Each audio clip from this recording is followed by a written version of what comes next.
কাঁঠাল খাওয়ার প্রতিযোগিতা চলছে ভাই। দেখেন একটা গাছের থেকে একটা কাঁঠাল পড়ছে, পড়ে ফেসকা গেছে। সেই কাঁঠালটা এরা ভাগযোগ করে খায়, দেখি কেটা কয়টা খাইতে পারে। দেখা যাক, বিচি গুনে পুরস্কার দেওয়া হবে। কাঁঠালের দানা গুনে পুরস্কার, দেখি কে কয়টা খাইতে পারে।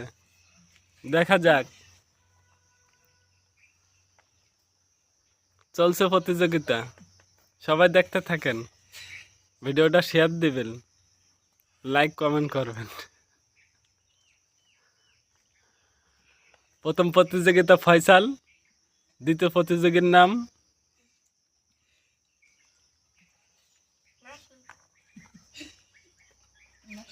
নসের, তৃতীয় প্রতিযোগী মোহাম্মদুল্লাহ। এদিক এদিক তাকা মাঝে মাঝে ক্যামেরার দিক।